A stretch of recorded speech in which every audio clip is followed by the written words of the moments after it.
2020. Ladies and gentlemen, pursuant to the applicable portions of the New Jersey Open Public Meetings Law, adequate notice of this meeting has been given. This meeting is posted on the bulletin board located in the corridor of the building and published in the newspaper on November 22nd, 2019.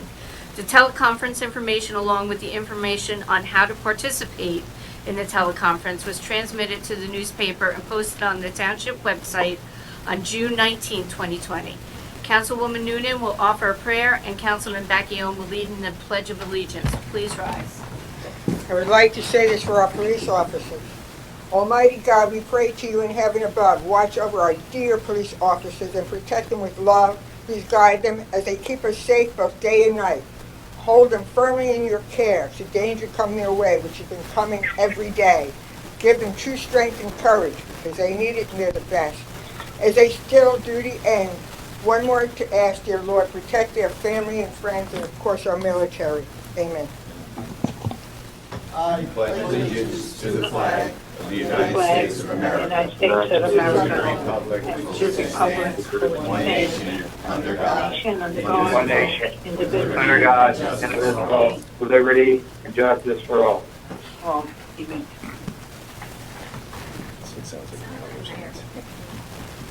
Okay, can we get a roll call? Councilman Bacchione. Here. Councilwoman Gingrich. Present. Councilman Burns is absent. Councilwoman Noonan. Here. Councilman Guadagno. Here. Councilman Gross. Here. Council President Buccio. Here. Now, can I get a motion to have council?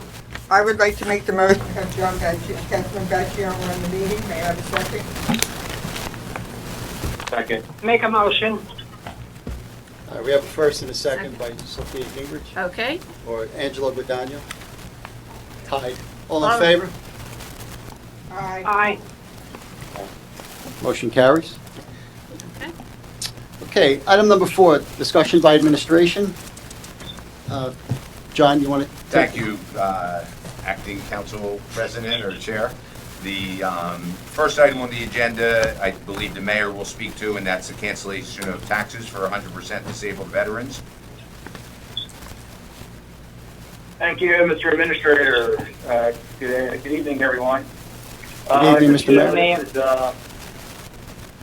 This is just the standard resolution that goes on for every meeting that one of our residents who is a military veteran who qualifies for 100% disabled taxes is going to be relieved of his property tax as per the law. And as I mentioned every meeting, that this unfunded state mandate is a great program.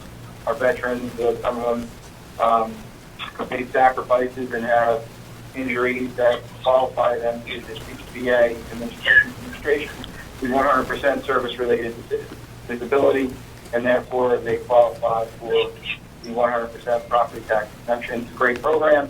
However, it's just an unfunded state mandate, and I like to mention that each meeting because more and more veterans that qualify for this program, there's less tax revenue coming into the town. However, it's a state program and it's an unfunded state mandate. So, like I said, we support all of our veterans, we support the program, and just want to mention that. Thank you. And if I can follow up, since the mayor does not have the advantage of all the paperwork in front of him, this actually is authorization for 2 different properties and individuals in Block 4.148, Lot 6, which is on the official agenda as item number 8.1.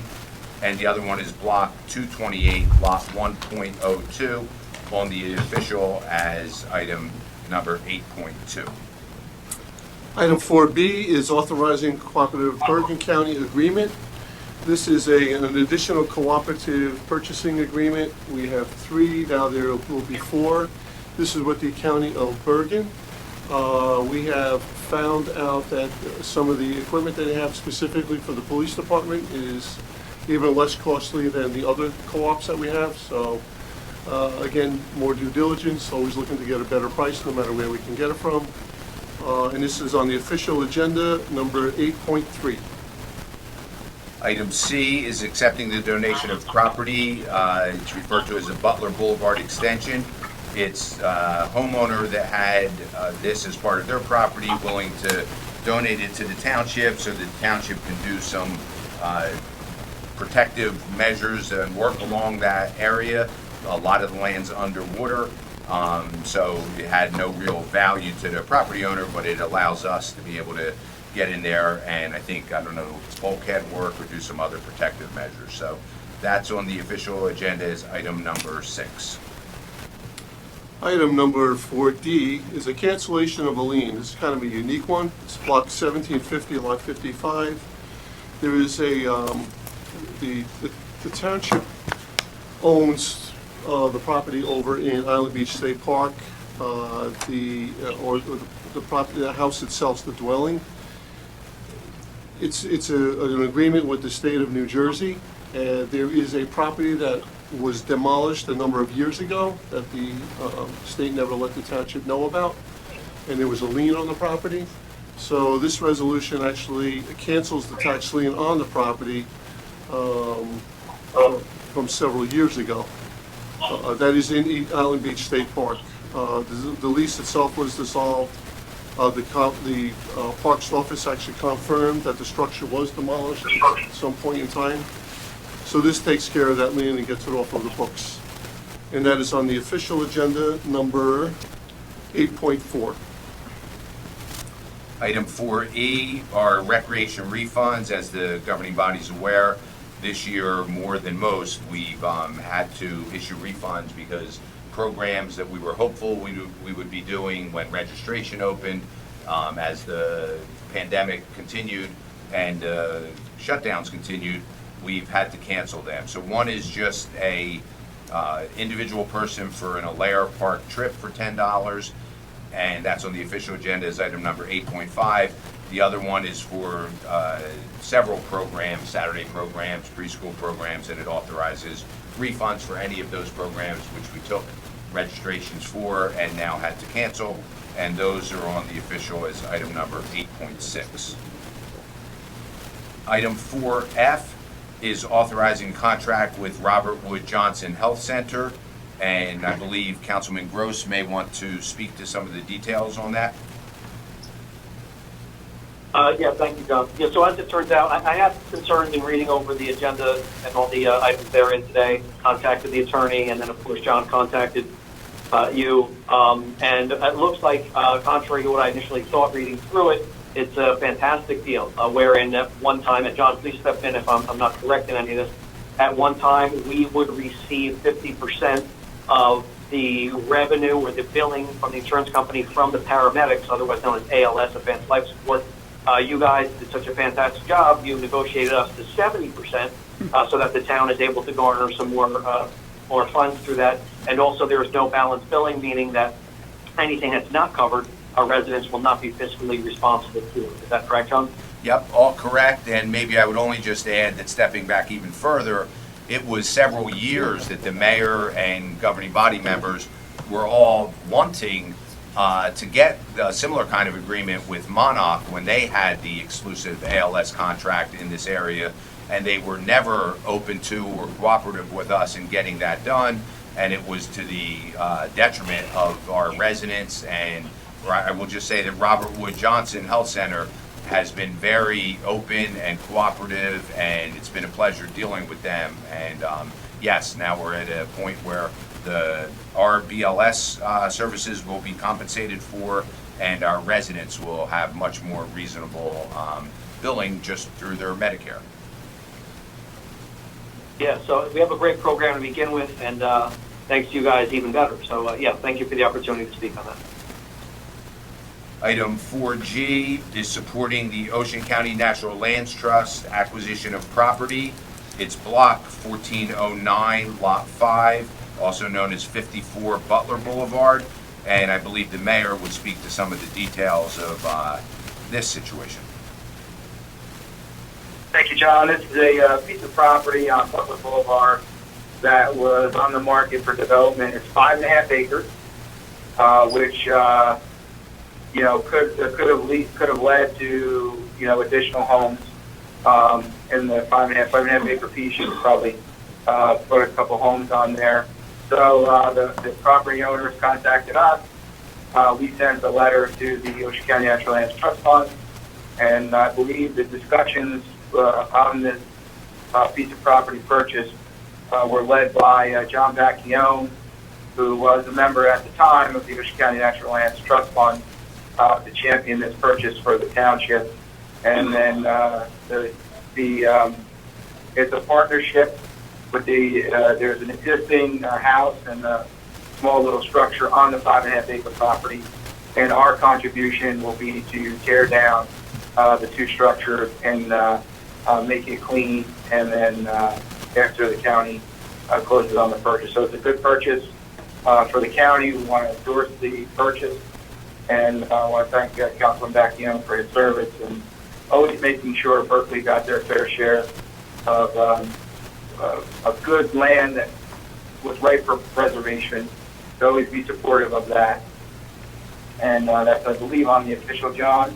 Yes, as item number 8.8. And I believe I may have neglected in the previous one to say that the Robert Wood Johnson contract on the official is item number 8.7. So thank you. Item 4H is mandatory direct deposit. This is a resolution authorizing a mandatory direct deposit of all payroll checks for township employees.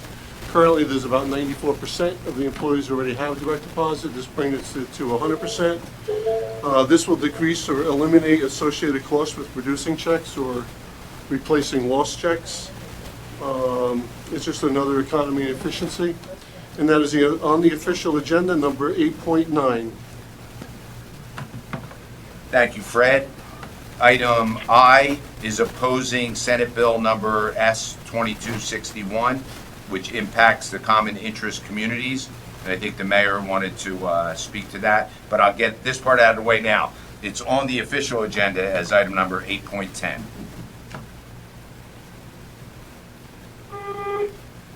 Thank you, John. Am I on mute here? Can you hear me, John? Yes, you're good. Good. A couple of weeks ago, the Senate committee heard the S-2261, which is a restart of the S-2425 bill that Councilwoman Noonan and Councilwoman Gingrich and members of the homeowners associations did massive petition drives in the past. And this is a restart of the new legislative session. So it was brought to my attention by the council members, Noonan and Gingrich, that it was up for a vote in one of the committees. And then since we're in the COVID-19 era, there was no public hearing in Trenton. It was all done virtual. So I had just submitted some comments in opposition to the legislation, which were similar to my comments with respect to this legislation. And it's just that, I stand united with our age-restricted communities and our governing body in Berkeley Township in opposition to S-2261, known as the New Jersey Common Interest Ownership Act. In my opinion, this legislation, if approved in its current form, under the old bill and under the new bill, would have a negative impact on our local age-restricted communities. Governance, and I feel, is an overreach to govern and adopt policies in these communities. Our homeowners associations, our age-restricted communities, are all well run by highly qualified and dedicated volunteers, and they also all serve their respective communities very well. They understand the needs of the residents they serve and govern accordingly. I am concerned that if ultimately this legislation is signed into law, Trend will no doubt force its will and Maryland Association business that is completely wrong. I had urged that the committee votes no on the bill in its current form or amend the legislation to exclude any language or make it clear in the bill that this will not affect homeowners associations and age-restricted communities.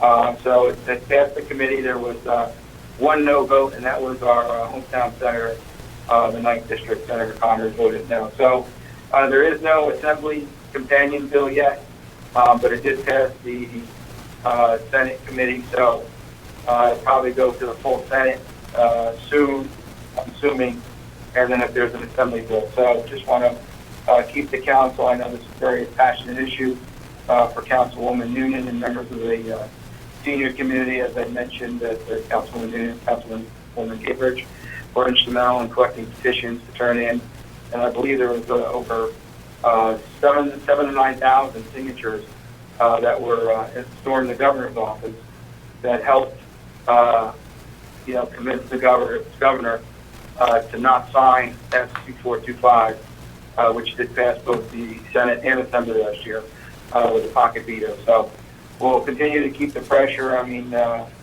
it's good that the council should go on record right now and oppose this legislation before it gains any momentum. Thank you. And I'm not sure, before we move on, if either of the councilwomen representing those wards wanted to speak, or if the mayor got it done. The mayor did a very good job. The only thing is that they did take out the one discrimination, and they did make some changes in that bill. I don't know if the mayor noticed it. I read it. This was affected everybody in Ocean County, and we actually reached up north, so maybe the governor won't sign it again with a wing and a prayer, maybe. But thank you, Mayor, and thank you to council. Okay, and if I can, from administration, I'm going to ask that we pull item number J, letter J. As everyone knows, there's it's just a changing scene every day with not only the regulations and requirements because of the pandemic, but then also the financial impacts. And because it's such a changing playing field at this point, we'd like to pull item J from the agenda. I'd like to say something. Sophia Gingrich here. I just would like to thank the mayor for explaining it so well, and whatever we have to do going forward to stop any changes that will harm us as homeowners here in Holiday City and any senior community, we will fight to the end. Thank you. Thank you, Councilwoman. Item 4K is a resolution imploring the state to fund the School of Conservation. It's on the official agenda as item number 8.13, and I know the mayor would like to speak on that.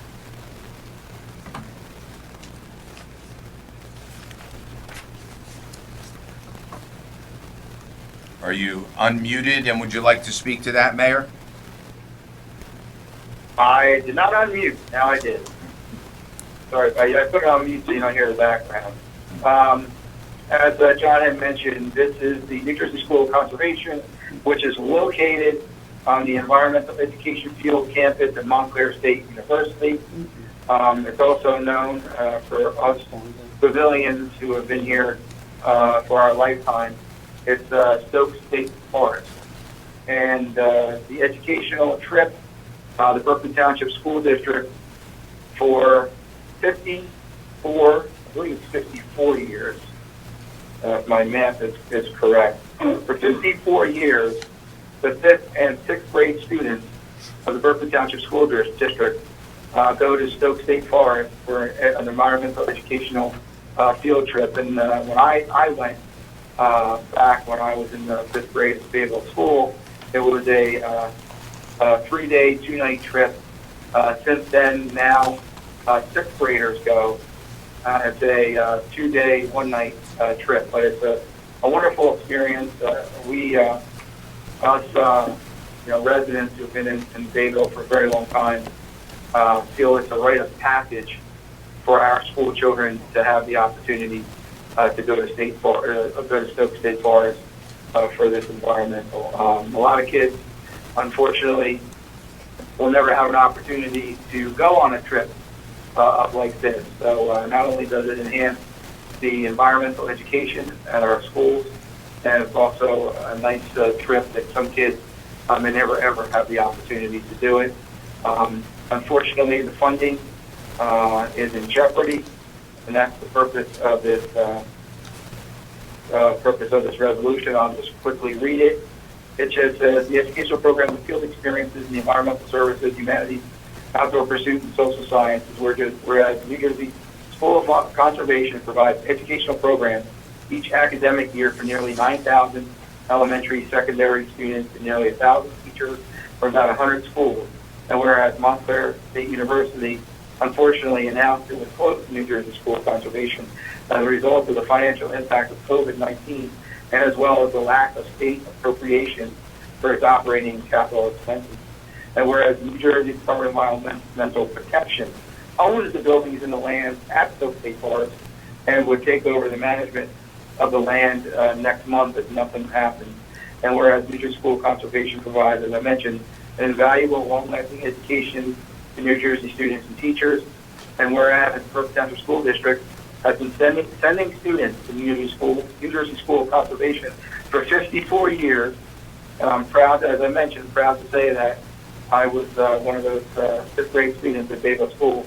I'm not going to say the year, it was a long time ago, was one of those who benefited from that. And I know Councilman Catania is going to probably chime in about the experience that his kids had that went through our school system. And whereas lack of funding and management by the state may lead to the secession of New Jersey School Conservation and would leave a hole in the hearts of many who to this day cherish their experience in New Jersey School Conservation. I can tell you, I can remember the positive experiences that I had as a student, fifth grade student at Bayville School when I went to school as a kid, from walking in Kittle Field to Sunrise Mountain. It's also it was just an all-around great experience, and it's just something that for 54 years it's been a tradition in our community. And if you recall, many years ago, there were some deep funding cuts, and it was actually a ballot question, which, it was just overwhelming the support out of the Bayville section county.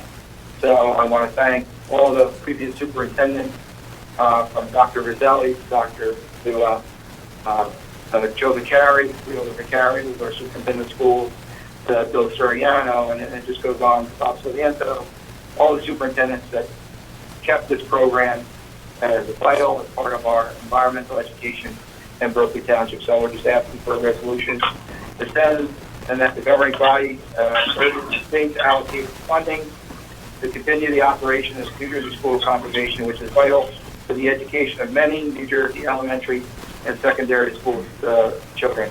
Unfortunately, this year, fifth grade students at Berkeley Township Elementary School did not have an opportunity to go because, as you know, due to COVID-19, in the middle of March, the schools were shut down. So unfortunately, after 54 years, this class was unable to go. So we're going to try to work with the school district and the Stokes Foundation to try to do something to have those kids maybe go for a day trip when they get to middle school. But I appreciate the council's indulgence on supporting this resolution. And if anybody else wants to talk on it, I appreciate it. Hey, Mayor. I just wanted to chime in on it. The last 20 years at school, we've gone to the Stokes program, and all the kids, the teachers, everybody enjoyed it and had a great time. It was a great program for all the kids. They learned a lot of things that they just never knew that were even around New Jersey. Experienced great science observations and things like that. It's kind of sad, and we need to keep this program going. Dr. Roselli has done everything possible. You guys have done everything possible, Council and Mayor, to keep the program going. So it's important that we support this. It's a great thing for the children, and I hate to see it go away. Hearing no more comments, I'll move on to item number 4L. These are additional recreation refunds.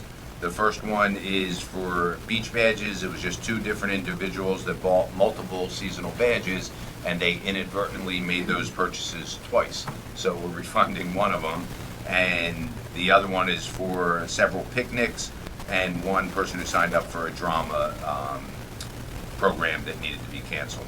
The first one for beach badges is on the official as item number 8.14, and the picnics and drama are on a single resolution that is on the agenda as item number 8.15. Letter 4M is awarding a contract for a pumper fire truck for Manitou Park Fire Company. It's on the official agenda as item number 8.16, and I believe the mayor will speak to that. This is replacing an older fire truck within the Manatee Park Fire Company. As you know, the Manatee Park Fire Company not only covers the Manatee Park section of our community, but it's also the main responder for any type of emergencies of fire, smoke alarm, or any type of emergencies in the Holiday City, Silver Ridge Park area of our community. So they have a piece of apparatus that was decades old that needs to be replaced, so we can keep it up to date, and of course provide first-class fire suppression services to the senior community. So I appreciate the council allocating the money back in January as part of our 2020 bond ordinance. And this is, as the administrator had mentioned, it's on the official item 8.16. Thank you. Item 4N is authorizing the sale of property. It's actually 3 resolutions, but I can tell you that they're all for non-conforming lots being offered to the contiguous property owners for the assessed value. So as far as the details, the first one is block 266, lots 13 and 14 on Columbus Circle Northwest, and that's on the official agenda as item number 8.17. Second one is block 584, lots 40 and 41 on Baker Avenue, and that's on the official agenda as item number 8.18. And the third one is block 1420, lot 5 on Muller Drive, and that's on the official as item number 8.19. Item 4O is an emergency temporary appropriation. As we're working through the budget, a little bit more arduous this task with the unresolved issues from the state aid and the pandemic costs. This will get the township through to September, and that is on the official agenda, number 8.20. Thank you, Fred. Item 4P is another purchase by the Ocean County Natural Lands Trust. It's block 1209, lots 80 and 82. It's on Dorrance Drive in Good Luck Point, where I know there's been other purchases in that sensitive area. The mayor may wish to speak to that. It's on the official agenda as item number 8.21.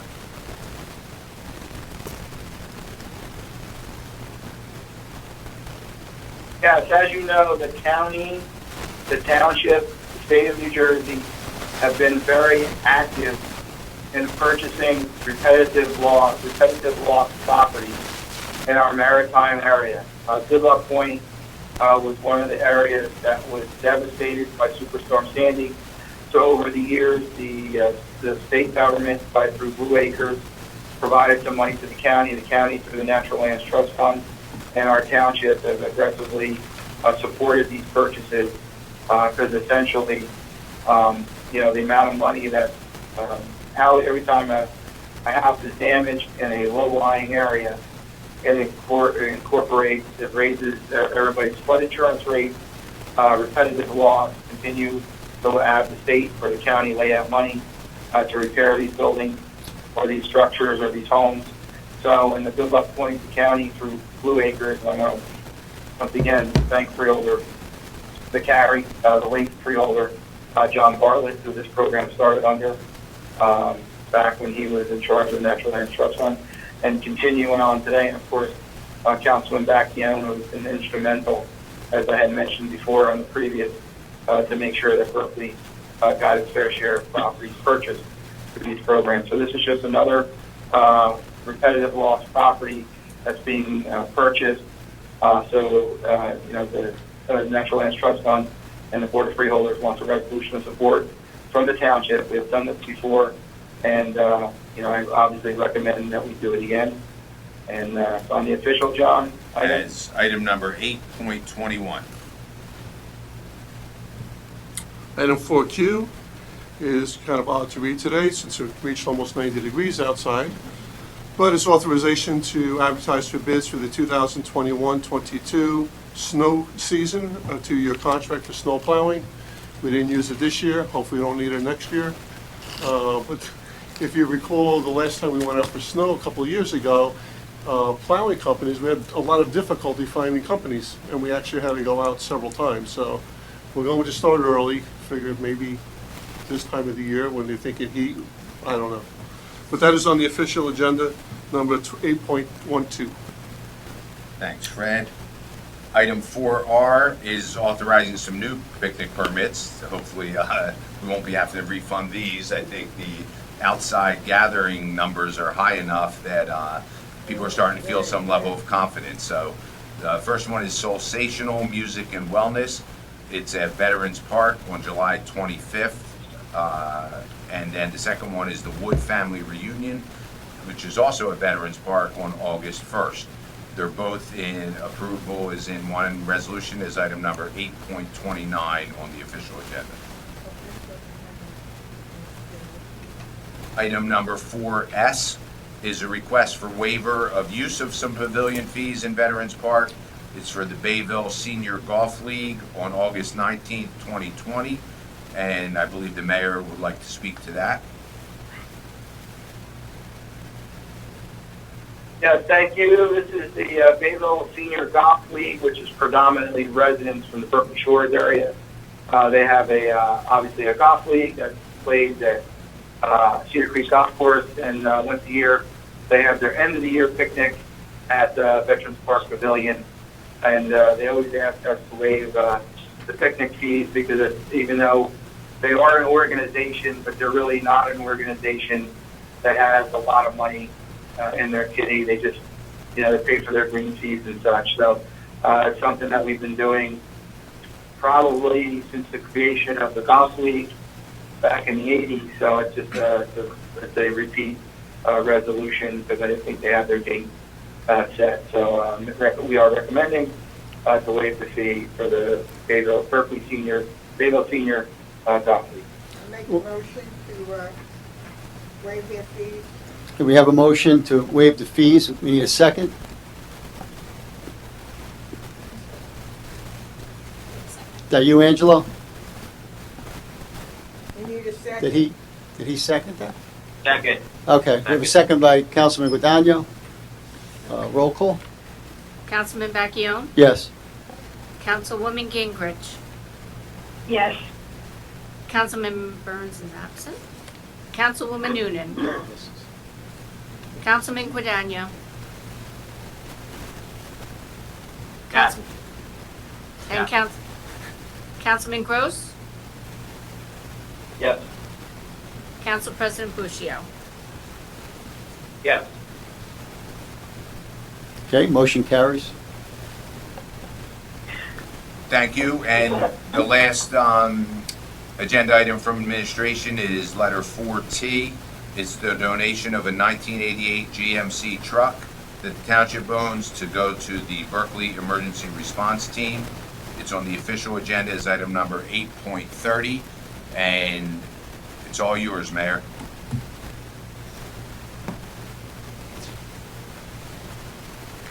Thank you, Mr. Administrator.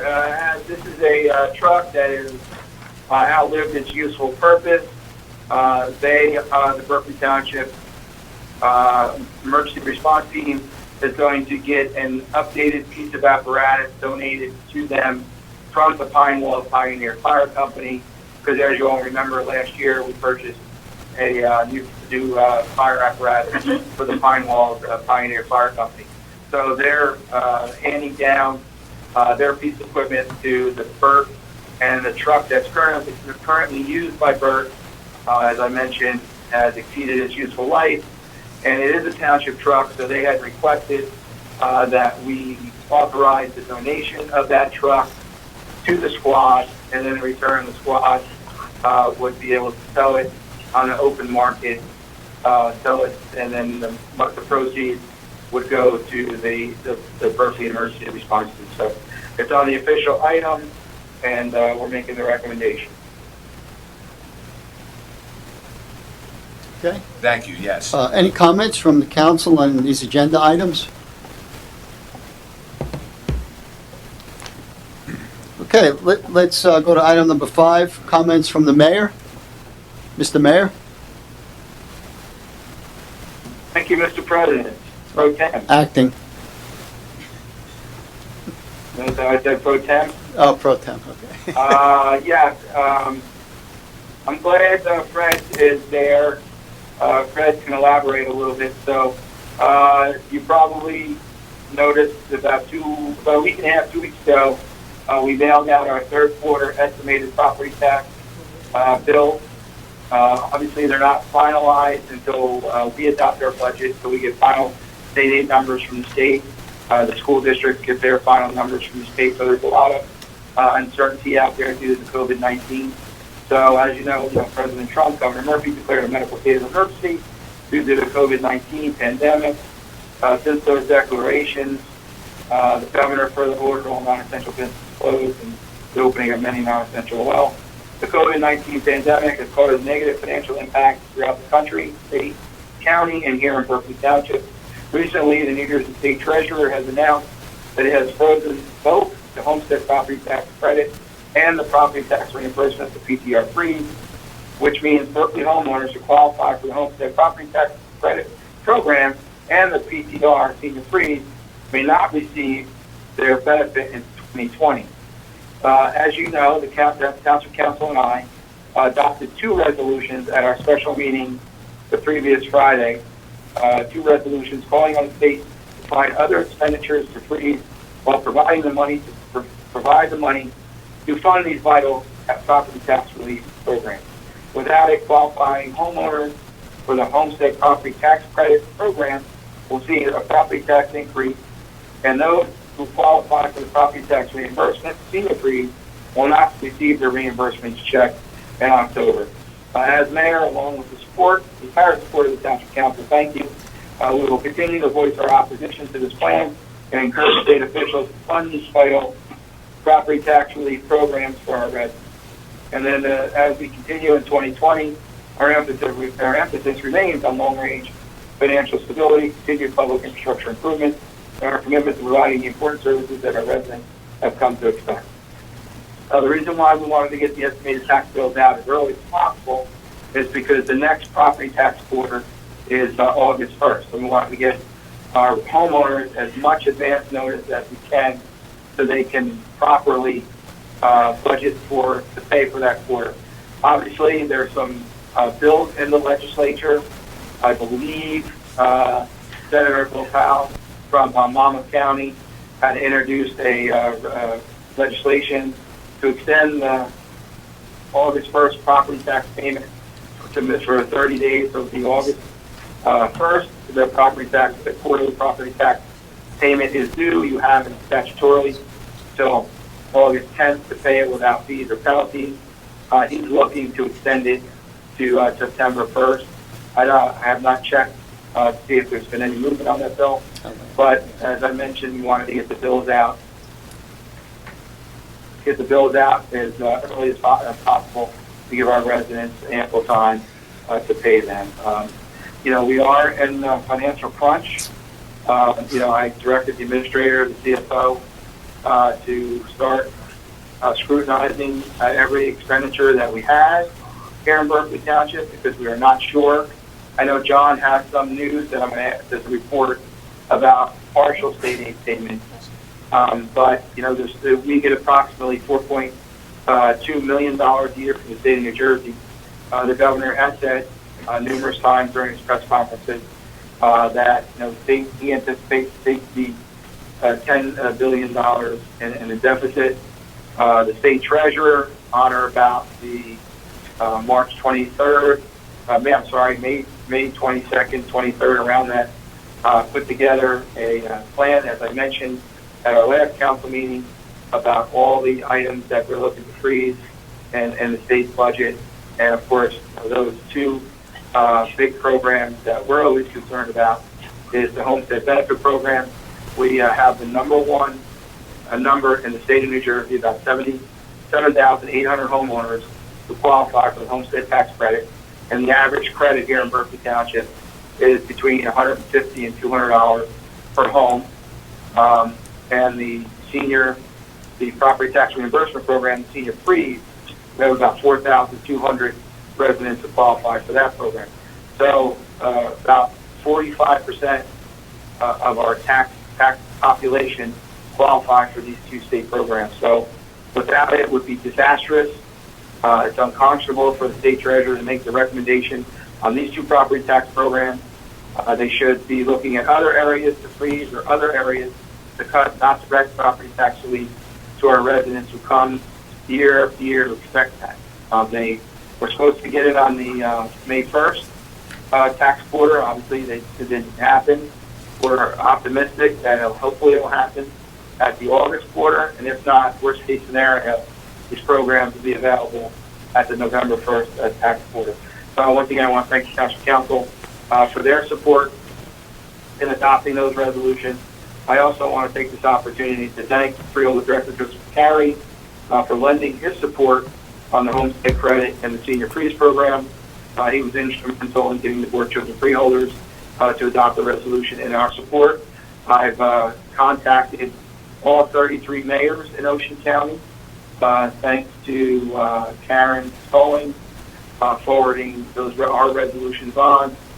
They were forwarded on to all 33 mayors, asking the mayors and the councils in the 33 towns in Ocean County to adopt a similar worded resolution, because not only is there 7,800 residents in Berkeley Township that qualify for the homestead credit, there's over 63,000 residents who qualify for the homestead tax credit here in Ocean County. So, once again, I want to thank Director McCary and the Board of Freeholders for joining our fight, because it really is unconscionable to eliminate these two property tax programs that our residents have come to expect.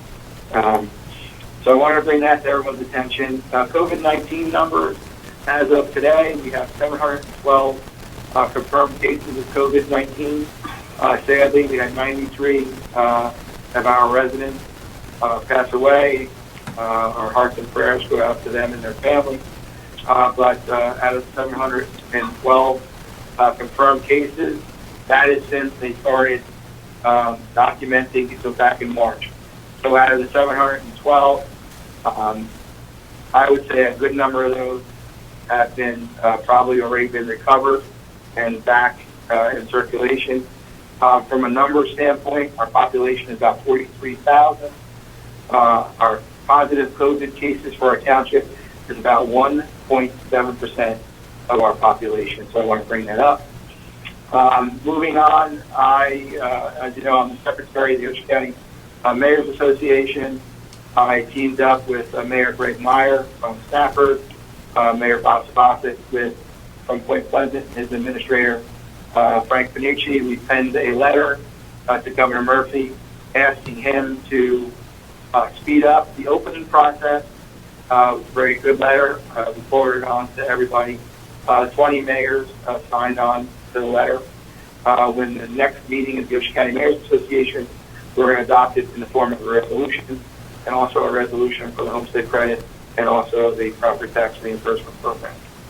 I also want to take this opportunity to once again thank Freeholder Director Joe McCary and the Board of Chosen Freeholders. As you know, under the Federal CARES Act, the county government received about $104 million in CARES funding. What the Board of Chosen Freeholders have done under the leadership of Director McCary is they allocated $10 million of that fund to go to the Economic Development Authority in $10,000 grant for Ocean County businesses. That release went out today. I know the freeholders adopted the resolution last Wednesday. This is good. This is a $10,000 grant for small businesses, 25 employees or less, that are struggling to COVID-19. I sent it out on Facebook already. I'm going to put it on our Facebook page. I'm going to put it out on the Township website. And if you know any small businesses that are out there here in Berkeley Township, 25 employees or less, that are struggling, they have an opportunity to apply for this $10,000 grant through the Economic Development Authority from the state of New Jersey. And that was made possible by an infusion of $10 million from the Board of Freeholders from the CARES money. So that's something great, because we all know a lot of the businesses in our community are struggling. To date, we've had a couple businesses apply for the outdoor cafe. I know Councilman Bacchione had a business, was in contact with another business who's looking to do it. So, we got to do everything we humanly possibly can to help our small businesses survive this. Today, finally, the governor, through his daily press conference, announced that beginning sometime in July, John has the actual date. Sometime in July, he's going to allow indoor dining to start at 25% capacity. So, as myself and the 20 mayors who sent the letter, we need to start opening up the state of New Jersey. We understand, the importance of flattening the curve. We did that together. The stay-at-home order, everybody complied for about 90 days. He lifted the order last week. So now we got to start opening things up as quickly as possible because, it's already the it's already the end of, I consider it the end of June already. And we have so many small businesses that are struggling. Of course, the number one infusion of revenue in Ocean County is our summer tourism season. The boardwalks, we got to get them open, get the rides open, get the water parks open, and so we can start attracting people, so we can get people to down here and get some type of normalcy. So I believe that covers everything that I had on my list. Summer camp registration. I was going to ask Councilman Gadagno to touch on it, but he can dovetail. Unfortunately, the state of New Jersey came out with a lot of restrictions for summer camp. I felt an obligation to at least put it out there to have the summer camp because I know, during the summer months, working families depend on our summer camps for child care for their children during the summer months. Unfortunately, the state and the CDC guidelines and the State Department of Health have put forth very stringent, very stringent rules and regulations that you have to do when you're running a summer camp. So essentially, we usually get 500 kids in our summer camp to comply with the orders. The most we can have for our summer camp is about 200 kids. Unfortunately, we can't do any trips. Have to be canceled. Busing had to be canceled as well because there's no way to have that many kids on the bus to properly social distance, to properly clean and sanitize after each day. So there's a lot of, what's the word I'm looking for? A lot of, like I mentioned, rules and regulations. So, we are going to have a very limited summer camp this year under the guidance of the executive orders that were put forth. So the maximum we can have is 200. We put all the information out there on our Facebook page, on our township website, so the parents and the children know full well, it's not going to be the old summer camp of years past due to the restrictions to the executive orders. We have to limit to 200. There won't be any trips unless towards the end of the camp, towards the end of the summer, the governor allows that. Then we may be able to integrate that near the end of camp. So as of yesterday, we only had about 40 kids sign up for summer camp. But like I mentioned, the maximum we can have is 200. So that's out there. So if anybody out there listening in the public or any of the council members know, please spread the word that we're going to have the summer camp, but unfortunately, due to the restrictions put forth by the executive order, it's going to be very limited, but the option is there if you want to do summer camp. And then lastly, the concert series, we're going to meet this week to discuss, obviously, June is a wash, July is a wash, because as of the middle of July, the governor is allowing outdoor gatherings of 500 or less. We're going to play it by ear to see if that's going to be even greater. I know all of our nonprofit organizations rely on our summer concert series to raise money for their organizations, Boy Scouts, Cub Scouts, the Knights of Columbus, the PVA, the Elks Club, the VFW does the 50-50. All summer long, they provide food and beverages and snacks at our concert series, and that's a fundraiser for them. So we're holding out for as long as we can to see if we're able to do this. So probably we're going to do an abbreviated summer concert schedule in August, for the month of August and leading up to Friday. And an alternative, what we did is the governor did allow drive-in movies. So thanks to Market Recreation, we planned a couple of movie nights. We had 2 movies so far. The first night was Trolls. This past Saturday was Back to the Future. They were well attended by cars, and I actually went to both nights, and it was actually a great experience. It brought me back to childhood on Route 37. They had the old drive-in where the Wawa is now around that area. It was a great experience. So at least we have some type of summer recreation for the month of June and July. We're going to have a minimum of 2 more movies. On Wednesday, July 8th, we're having Despicable Me will be the movie for our younger kids. And then towards the end of July, we'll have another one, the movie to be determined. So we're doing what we can to get people out. We're doing what we can to help local businesses, and we're doing what we can to get the word out. So I appreciate the council, every meeting, providing me with this time to go over some important things that need to be said. So I appreciate it very much, and I turn the floor back over to our council president, Pro Tem Jack Young. Thank you. Thank you, Mr. Mayor. And if I may, through the chair, the mayor did ask for detail on just a couple things. I don't want to be negligent, but I'll be brief. The detail regarding the state aid, as you're aware, the state is doing a 3-month budget to cover July, August, and September, and then another 9-month budget that'll do October through next June. They did confirm that verbally to us that the state aid is in place as part of the 3-month budget, and is still a question mark for the 9-month budget. So as Fred made me aware, that our first payments are typically start July 1st and then August 1st, and we get monthly payments on that state aid. And the anticipation is that those payments will be made for at least the July, August, and September. Regarding the PTR program and the homestead credit, that unfortunately is not budgeted in the 3-month budget, according to our state representatives. So the earliest, if they get the kind of support they feel like they need at the state level, whether it's the ability to bond or whether it's more federal aid or the ability to use certain federal aid, it is being considered to put in the 9-month budget, which would mean it would come forth in the November 4th quarter tax bill.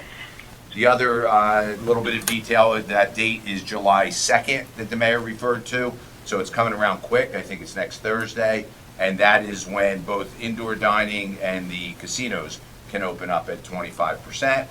And the last interesting part of the news from the state as of today was that they expect by the end of this week to have guidance on dates for everything else, even the water parks and the arcades. They did not say what those dates would be, but throughout this week, they expect to set dates for the openings of everything else that is still closed, and to also give guidance on the going back to school in September and what that will look like. So, thank you. Thank you, Mr. Administrator. All right, going to open up to the council comments. I'm just going to follow the order that we've been doing, and it seems like I go first. The Finance Committee has not had the opportunity to meet formally, but I did have a conversation with Fred Avenue, our CFO, regarding the Berkeley County, Bergen County co-op agreement that we have now for the police equipment. Fred found a better price on the equipment that we've been purchasing, and we thought it would be a great opportunity to take advantage of the better pricing and save money for the township. And while I'm here and the chief is here, I want to thank the chief and her police department for all the good things they do for Berkeley Township, and thank you for keeping us safe. In addition to my colleagues, I wanted to share this with you. In our February meeting, we did a resolution that was unanimous yes to send a resolution to the freeholders asking for their reconsideration of appointing one of the Berkeley Township representatives to the Natural Land Trust Board. And to this date, to the best of my knowledge, we have not received a response back from the Ocean County freeholders. So just wanted to fill you in on that. I have no other comments to make at this time, So I'll ask Councilwoman Gingrich if she has anything to say. Yes, thank you. Good evening, everyone.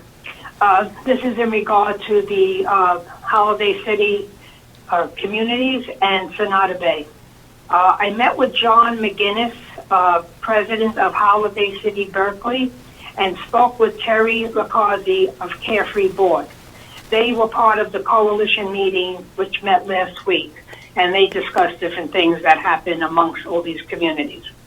On June 9th, 2020, Governor Phil Murphy signed 2 executive orders, raising limits on outdoor and indoor gatherings and opening pools effective June 22nd, which is today. Well, that sounded great. However, along with the pool openings, he gave a list of guidelines and restrictions that must be followed, which will prove to be monumental tasks, and it will make it just impossible to open the pools. In the interest of safety and well-being of all of our residents, the Homeowners Association boards and Sonata Bay voted to keep the pools and their complex closed until further notice. The list of implemented protocols are, you must hire 3 people for each pool, must be trained on COVID-19 awareness, cleaning and sanitizing to perform their assigned duties that promote the safety of public and staff. Pool directors and lifeguards must be trained and certified in accordance with applicable rules and certification requirements for COVID-19. Implementation of an ambassador role to monitor and encourage social distancing of bathers at the pool deck by reducing capacity to 50% of the maximum capacity for the facility, maintaining a 6-foot apart distance, excluding family members, caretakers, or romantic partners. Must have a covert contact person available. Must take temperature of each resident entering the pool area. Establish a protocol for personal protective equipment, which is called PPE, acquisition and distribution. Develop a police notification policy. If someone does not comply with the distancing rule, they have to call the police. Sanitizing each chair after a resident leaves. Sanitizing the bathrooms after a resident uses the facility. Designate, limit, and stagger access to the entry area to avoid congestion. At designated entry points, pool facilities must post signage that guests should be on the alert for signs of illness. If someone seems sick or whatever, they have to report that person. Like I said, this will take a minimum of 3 persons per pool, and the cost must be paid by the HOA organization, and it is really not affordable. So at this time, they decided to not open the pools or any of the facilities that they use, like where they have the pool rooms or card playing rooms or whatever. So at this point, everything will remain closed.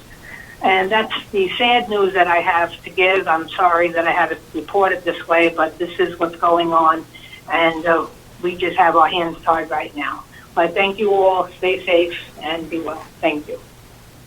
Thank you, Councilwoman Gingrich. Councilwoman Noonan? Yes, thank you. I don't have too much, but I do have a question. I had a few complaints about the traffic over by Wawa of making a left-hand turn at that light. I would like to know what the DOJ is doing more about it. I spoke to South Toms River. This is a really bad turn there. Do we have any more information on that? Because you cannot make a left. People are taking kids to school, nursery school. They can't, the light is short and they can't make the turns in the traffic. I think this was an issue once before about the traffic over there. Have they done anything else to alleviate the traffic over there by the Wawa? It's like demolition derby coming out of Wawa, coming to the light, trying to make a left is really bad. Has anything else been done about that? Judy? Nothing I'm aware of from By Wawa, by the administration. light, over there by Manitou Park. Dover Road. Yeah, Dover Road. The only Wawa over there by that light is really bad. And also, I mentioned in a meeting about Crystal nursing home over there, about anybody coming back to check on the virus. I never heard back from that constituent whose niece is in there, if they ever went back to check, the state ever go back to Crystal Lake nursing home. They were supposed to go back and check on the COVIDs and how they were handling it over there. I never heard. I had a constituent here complained about it, and nobody got back to her. The mayor was going to go back to her and did not. That was the only. Also, as Councilman Gingrich talked about the pools. Yes, we had a meeting at the coalition, and I think it is, to go along with Councilman Gingrich, it's a nightmare to open up the pools. I would tell you bring your own stuff. But that's a burden for all associations in the whole state. It isn't just for ours. But other than that, the thing with the traffic is really a problem over there. I mean, and I see someone out there shaking their head. Does anybody have any update on that? Because I know this was an issue before. I know that, but my people coming out of Berkeley Township have to make the left there, and that traffic for them is really bad. I mentioned the South Toms River, and if they're going to build more over there, this is going to be an issue. I understand Manitou Park, people come out of there to go down Railroad Avenue and have to make it, and they can't. And if they're going to build more apartments, that traffic is going to, and it affects the fire department, because the firemen have to get out too. So I told them I would mention it because they were complaining about it. Thank you, that's all. Thank you, Councilwoman Noonan. John, did you want to answer the question about the convalescent home? Thank you. I can only tell you that the chief and I, police chief, and I, and several of her people were all on a call with Crystal Lake representatives, as well as State Department of Health representatives, because of concerns there. I cannot tell you if the state's been back, but I can tell you, I think if I qualify it correctly, that the state was aware of certain allegations and concerns there and said they would be monitoring heavily. And yes, so Okay. That's as much as I have. Thank you, John. Okay, thank you, Councilwoman Noonan. Councilman Guadagno? Thanks, Councilman Vecchione. First, I just want to state that our farmers markets are off to a great start this year. They have been busier than ever. The South Seaside Park one runs Monday and Friday from 10 to 4 p.m. And our Berkeley Township one at the Rec Center runs on Tuesdays from 10 to 5 p.m. I've heard nothing but rave reviews about them again this year. I stopped by both of them. They're busier than ever, so our farmer markets are continue to be a success and continue to grow every year. So I'd like to thank the mayor and the council, the township, for always their support, and also our citizens. This is a great community event, and it just seems to be getting better and better every year. Also, all our parks and beaches are open, so please get outside and join them. And just, as always, practice social distancing and be careful, but everything's looking great. I did want to add to what the mayor was saying about summer camp. Our summer camp registration is active right now online at www.berkeley.btrec.org. So you can still register online. If you'd like to do it in person, the in-person registration begins Tuesday, June 23rd, which is tomorrow. You can start registering in person from 10 a.m. to 3 p.m. at the Berkeley Rec Center, located on 630 Atlantic City Boulevard. Also, due to the limitations in the size of the summer camp based on Governor Murphy's COVID-19 regulations on social distancing, we are only limiting the camp from grades 1 through 6. So we will not be doing camp for 7th and 8th graders this year, only camp for first graders through 6th graders. Camp will run from July 6th to August 14th, Monday through Friday, from the hours of 9:30 a.m. to 3 p.m. We will still be offering aftercare and before care programs. They will begin at 7:30 a.m. before camp and up to 6 p.m. after camp. Due to all social distance guidelines, camp will be divided into 4 locations. For the first 4 weeks, campers will be rotated between the Recreation Center on Atlantic City Boulevard, the Nature Study Building, the Veterans Park, and sorry, I lost track of where the 4th one is, but that information is online. There will be no trips. However, we'll be doing a lot of new activities, including exercise, drama, sign language, outdoor sports, and more. All campers must bring a mask with them to use in appropriate situations, but will not be required to wear them at all times. if you register now, your first child is $215, and each additional child in the household will be $200. So there is a lot of information that the mayor is saying about the summer camp program. If you go to www.btrec.org, you can read it underneath the tab for summer camp, but if we are up and running it, there are just some limitations. So I just want to thank our recreation center, thank our mayor and council, so that we are having this camp program this year, and I know people have been signing up, so that's great news. Mayor, do you want to add anything else like that before I just keep going? Or? Yep. Go ahead, answer if you want. I guess it's not. All right. So also the other thing I wanted to bring up is that I want to ask the council to reauthorize the resolution requesting the freeholders to reappoint John Bacchione to the National Land Trust Fund, which is Resolution 20-113-R. Okay, we need a motion. Judy Noonan made the motion. We need a second. Second. That Councilman Gross? Yes, sir.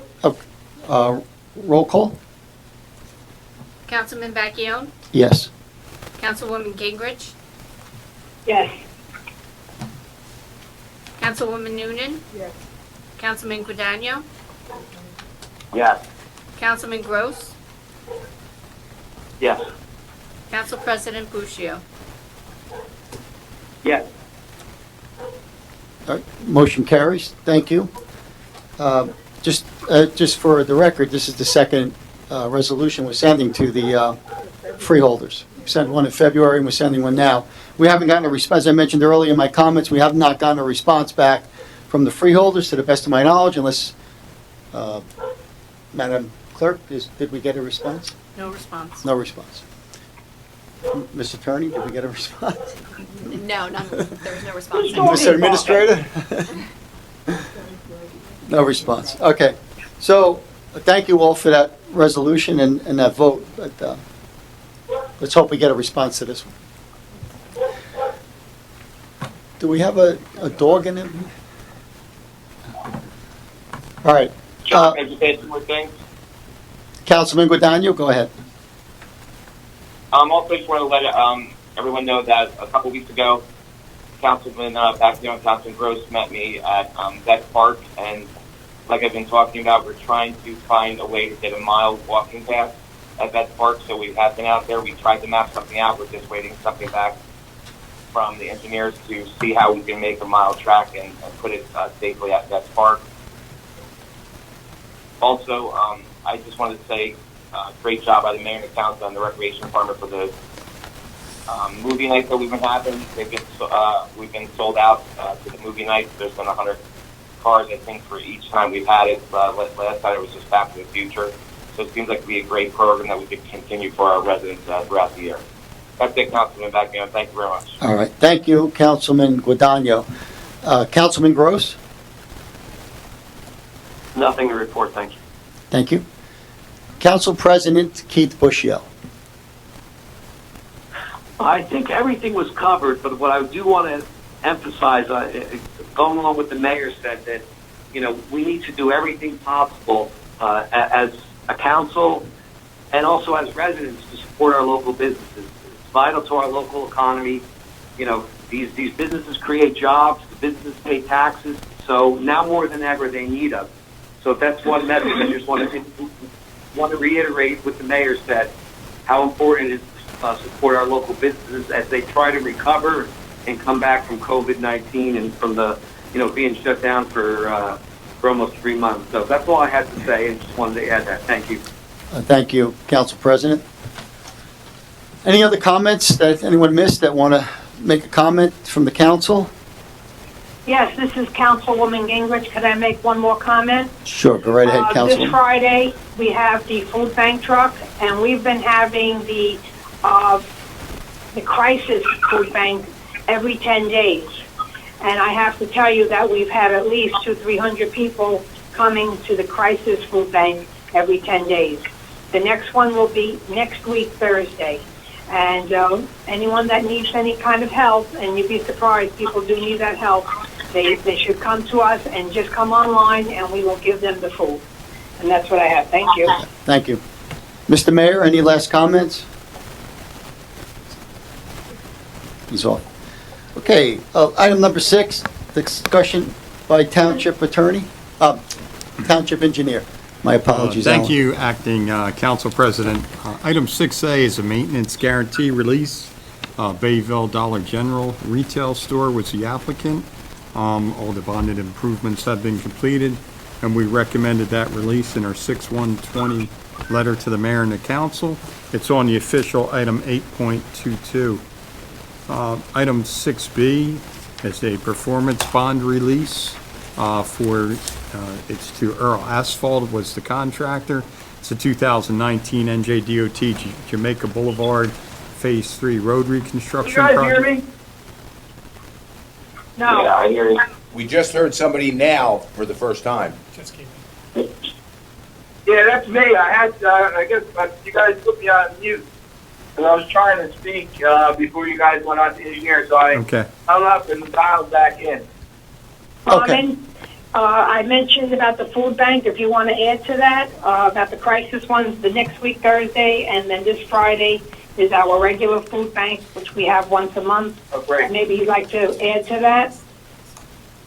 Just real quick, if there's anybody listening or any media, we continue to do the crisis boxes.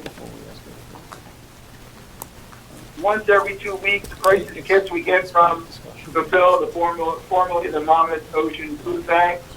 And we give out about 300 boxes. We do about 100 in Holiday City area. We do 200 in town, in the Bayville area. The 2 distribution areas are the Recreation Center and also Holiday City at Berkeley Clubhouse 2 parking lot. The next food distribution is July 2nd. If anybody out there wants to sign up, call the Recreation Department at 732-269-4456 to register. We have a group of dedicated volunteers from the Holiday Heights Men's Club. They've been doing food drives, bringing a lot of food over to the Recreation Center for us to distribute. And they also provided 10 to 15 drivers that if there's seniors that don't have transportation that can't get out to pick up the crisis boxes, we will be more than happy to deliver it. We've been doing pretty good here. Here's Jim Burns. Should I try to? I hope I can get him in the meeting here.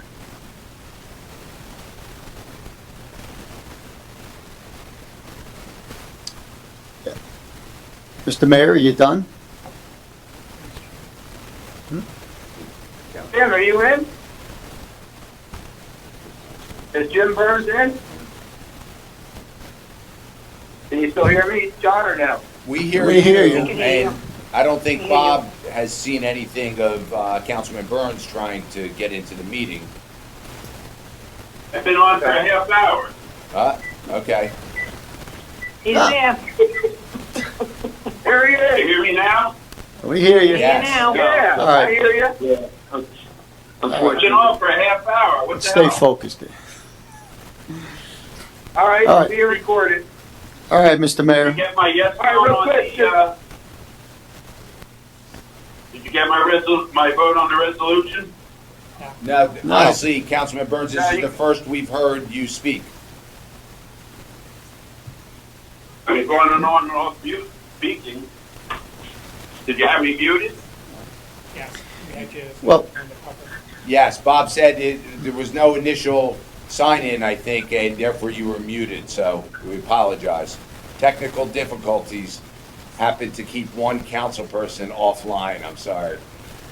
Now you Councilman, gotta go back to the beginning. Councilman Burns, do you have any comments? Yeah, I had a couple of yes votes there, but let Alan finish up. Okay. Actually, I interrupted Alan because I got muted, had to hang up and dial back in. Okay. All right, let's I wanted to.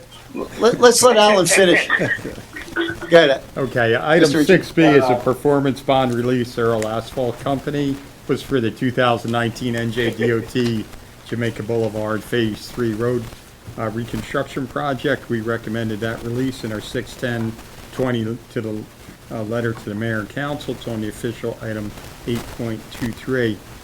Item 6C is the authorizing submission of the NJDOT applications for funding this year. Butler Boulevard reconstruction is the roadway project that is from Bayview to the terminus. And the Veterans Park Trail, which Councilman Guadagno had spoken about, we're putting in for funding for that project. So those are on the official item 8.24 and 8.25. Item 6D is a street vacation request. David DeMayo is the applicant. It's a portion of Taylor Street between Manhattan and Virginia Avenues, blocks 392, lots 6 and 7, block 381, lot 6.01. We reviewed that request and we recommended approval in our 6/8/20 letter to the mayor and the council. Okay, we have a motion to approve from Councilwoman Noonan. We need a second. I'll second it. Councilwoman Gingrich. We need a vote. Yep. Councilman Becchione. Yes. Councilwoman Gingrich. Yes. Councilman Burns. Yes. Councilwoman Noonan. Yeah. Councilman Guadagno. Yes. Councilman Gross. Yes. Council President Buccio. Yes. Okay, motion carries. Item 6C is award of a contract for the reconstruction of Huntley Avenue and Normandy Avenue to Earl Asphalt Company in the amount of $293,813.13. This project's funded through the 2020 capital budget. We recommended award in our 6/17 letter to the mayor and council. It's on the official item 8.26. Item 6F is award of contract for the reconstruction of Keats Drive, McKinley Avenue to Earl Asphalt Company in the amount of $142,013.13. Again, we recommended this award in our 6/17/20 letter to the mayor and council. So on the official item 8.27. Final item is 6G. This is award of contract for North Barbados Drive improvements and fire station parking lots to Earl Asphalt Company, amount of $456,513.13. Again, it's funded through the 2020 capital budget. We recommend this award in our 6/17/20 letter to the mayor and council. So on the official item 8.28. That's all I have, unless there's any questions with those items. I'll Thank you. open it up. Any questions for the engineer on these agenda items from the council?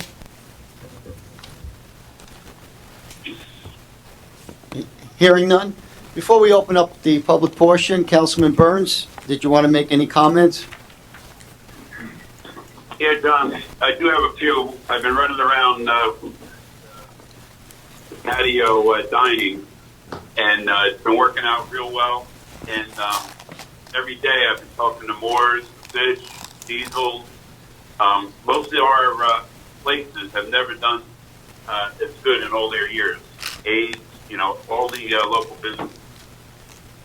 And now with the patio dining and then the governor additional 25%, you know, I think they'll be all right. But, you know, neighbors and have to bear with us as long as we have this 19 and, you know, we'll get our people going. But a lot of our young, you know, students are counting on that summer money, you know, to pay books or tuition or whatever. So I'm glad to see they're all getting out there. With the getting a lot right with fireworks already. You know, people will accept it, you know, 4th of July or that weekend, but dogs around the neighborhoods are going crazy, and people are calling me about, you know, the animals. Really no need of them. Yeah, me too. I just want to, you know, Councilman Burns as well. My phone blows up at night from emails, you know, from text messages to phone calls that people are constantly complaining about the fireworks. So I, you know, forward all the complaints or emails to me to the chief of police for follow-up. Okay, and a couple other things. On the, Aaron might be able to clarify this a little bit, but if you get your ballot in the mail, from what I hear, the only ones that can vote at the polling booth are the handicapped. Now that doesn't make any sense, but I would think if you didn't send in your vote by mail and you expected to go to the polling place to vote, I think it's not going to work out. But on the other fact, if you send your mail in and you're handicapped, you send it in a day or two before election day, and then you go vote again election day, that'll be a double vote until, the provisionals are counted. But, maybe the mayor can clarify that a little bit, but it really didn't make sense that only handicapped can vote at the polling places. Well, yeah, it's primarily vote by mail ballot. Everybody who's a registered Republican received a ballot. Everybody who's a registered Democrat received a ballot. If you're an undeclared, you received a vote by mail application. And on that application, you have to indicate if you want to vote the Republican primary or the Democratic primary. Then you mail in that application for the undeclared. There will be a limited amount of polling places in Berkeley Township available. But, as Councilman Burns had mentioned, only the visually impaired or the disabled or handicapped are going to be able to vote on a ADA compliant voting machine. If you show up at the polls to vote, you're going to have to vote a paper ballot, provisional ballot. So, I've been making phone calls, encouraging people. If you show up at the polls, you're not going to be allowed to vote on the machine. So it's better off that if you got that ballot at home, fill out your ballot at home and mail it in. Now, what they do, Jim, is those ballots that are filled out, vote by mail ballots, they're sent back to the Board of Elections. They're scanned in. So if you send in a vote by mail ballot and it's scanned in, then they know you voted by vote by mail. And you show up election day at the polls, they'll make you vote provisionally. And what they'll do is they'll check this before they count the provisional ballot. They will check to make sure that they did receive your vote by mail ballot. If they received your vote by mail ballot, then they'll reject the provisional. So there will be no voting machine. The only voting machine will be ADA compliant for the handicapped, disabled, or the visually impaired. Okay. So that's why I've been making calls and telling everybody to make sure they got that vote by mail. Don't throw it away. I know a couple people who got the ballots in the mail and they're like, I don't want this. I want to go vote at the polls. Threw it away. Well, now they have to call the Board of Elections. The county clerk's office, and get another ballot mailed to them to vote, to be eligible to vote. So, and that, I know, polling places. I know Karen's there. Karen, we usually have, 20 polling locations for this election. They cut that down to almost a half. We have 5. And we have 5. We have 5. Normally we have 20 polling locations. Now we have 5. Town Hall, Fort de France Fire Station, because none of the clubhouses are closed or open. The Rec Center, Bayville Firehouse, and our new annex over in South Seaside Park. And that's it. Okay, and with the mayor and administrator, I want to congratulate you on that the annex coming along pretty good over in South Seaside Park. I know that'll probably be a polling place. And one other thing is I don't know if the mayor had canceled the fireworks yet, but there was some suggestions that we have the fireworks on the bayfront. And that would allow all the beaches, Allen Road, Hampton Beach, Butler Beach, boats could all watch the fireworks. And also you could park along Bayview, so everyone would be more than the 6 feet apart. Even if it was an abbreviated show, at least there'd be some type of a firework on the bayfront. I don't know how the council would, look at that, but I think we would be the only game in town, since a lot of the other towns have canceled already. but we do have a sprawling bayfront. Also, you can watch them from the bay beaches at Southeast Side Park.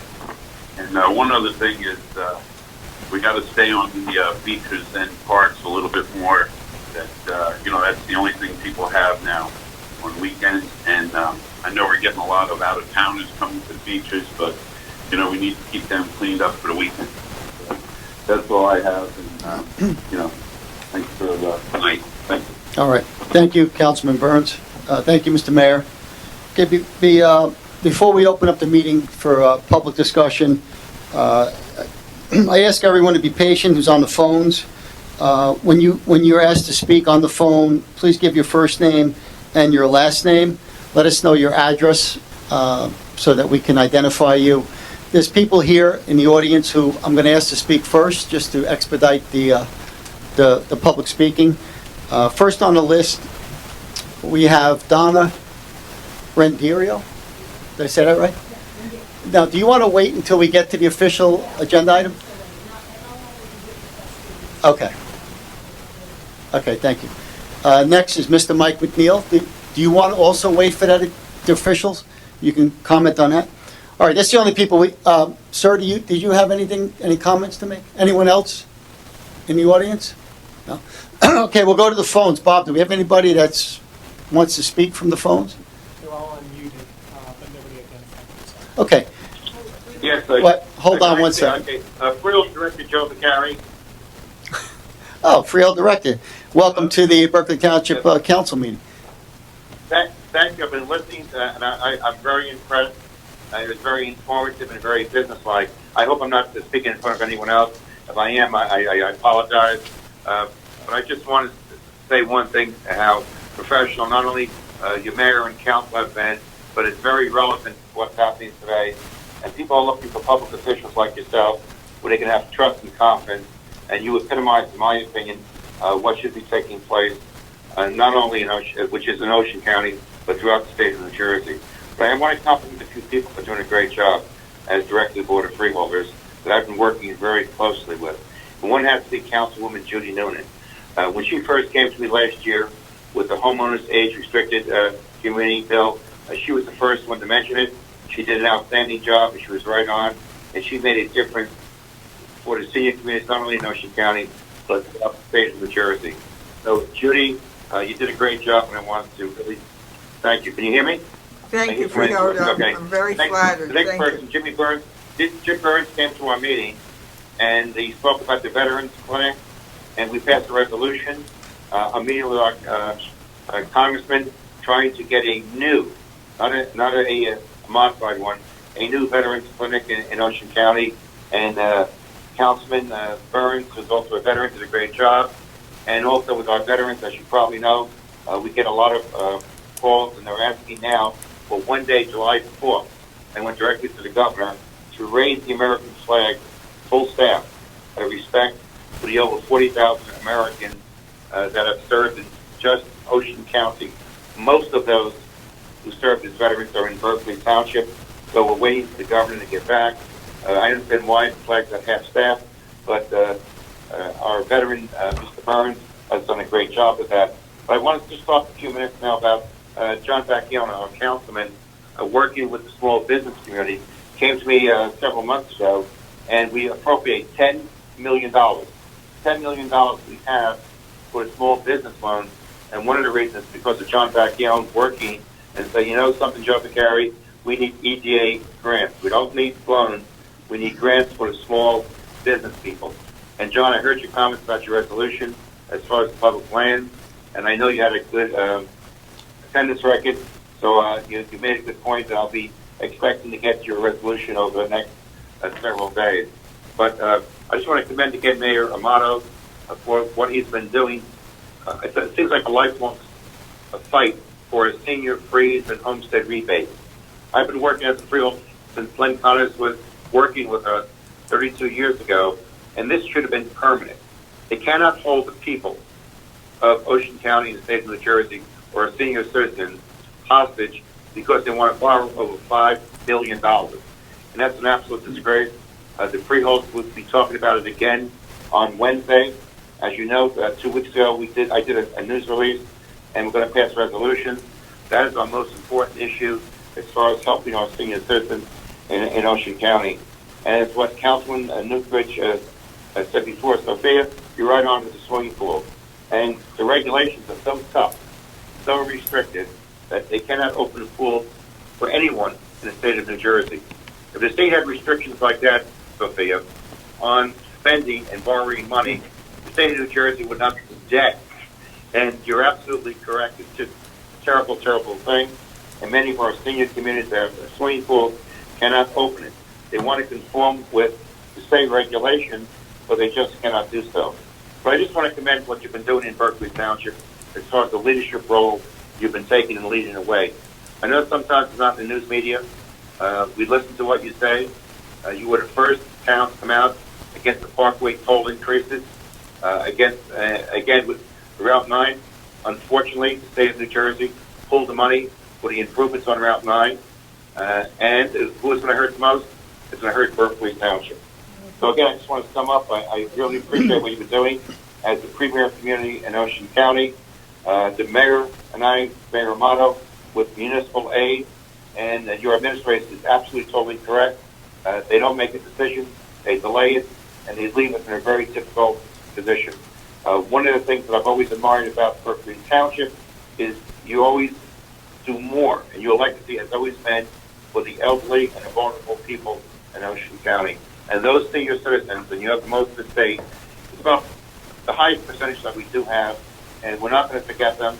I do read your resolutions continuously, and again, I just basically listening to you say thank you for working with the Board of Freeholders and making a difference continuously, not just this year, but continuously in very difficult times, especially now when we're trying to get through COVID-19. It's very difficult, it's very challenging times, but we have good people that are elected in Berkeley Township. And thank you very much, and thank you for working with me as Director of the Board of Freeholders for this year. That concludes my message to you. I just want to say thank you. I appreciate it. And I thank the other people that are on the line, the other several, for waiting. Thank you again. Well, Freeholder Director Vicari, thank you for joining us. President Pro Tem Bacchione, if I may just interject, I just want to thank the Director for his leadership. When I spoke to the Director Vicari with regards to the homestead credits and senior freeze, he immediately jumped on it and sent a letter and get ready to adopt resolutions. And as I mentioned before, I want to thank his leadership along with, John Bacchione as our business person for that $10 million CARES funding to go to grants for small businesses, because we all know they're struggling out there and they need it. And then lastly, I want to thank the Freeholder Director for his advocacy for a new veterans clinic here in Ocean County, a staunch opponent to the toll increases. And of course, lastly, which was very important to us in Berkeley Township, was his advocacy to the governor's office to get the Clean Communities funding released for the municipalities. Berkeley Township, we get about $130,000 to $140,000 a year in Clean Communities funding from the state of New Jersey. And what the town does with that funding is we hire seasonal employees that help us clean our parks, clean our buildings, maintain our beaches. And every year, usually in April and May, the state releases the money to the municipalities. This year, they did not do that. I spoke to the Freeholder Director about it. He reached out to state officials, and within 48 hours, he had the money released and sent to the municipalities, which was critical for us because, from Memorial Day to Labor Day, all of our parks, our beaches, our playgrounds are extremely busy with not only our regular residents, but the seasonal residents come down, and we need to hire extra staff to maintain them. And this money could not come at a better time. So I just want to thank you, Director Vicari, for your staunch advocacy, not only for the residents of our community of Berkeley Township, but the citizens of Ocean County. Thank you, Mr. Mayor. Freeholder Director Vicari, thank you for joining us this evening at our council meeting, and most of all, thank you for your comments. Anyone else on the phones that want to speak?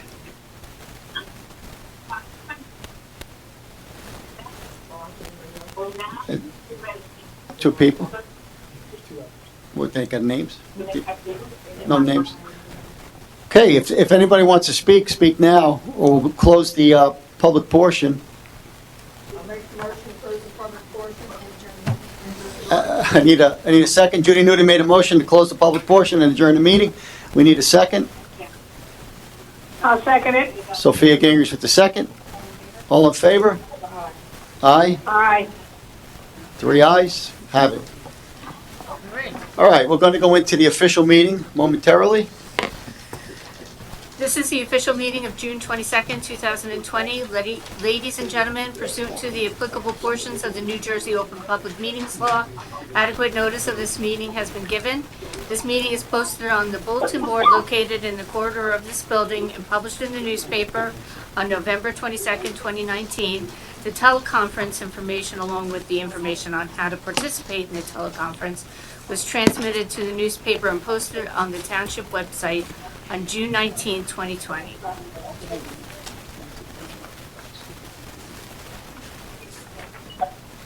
Roll call. Councilman Bacchione. Here. Councilwoman Gingrich. Present. Councilman Burns. Present. Councilwoman Noonan. Here. Councilman Guadagno. Here. Councilman Gross. Present. Council President Bushio. Here?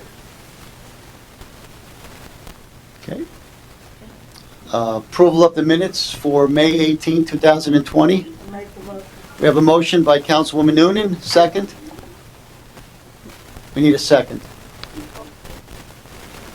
We need a second. Second. Councilman Guadagno with the second. Roll call. Councilman Bacchione. Yes. Councilwoman Gingrich.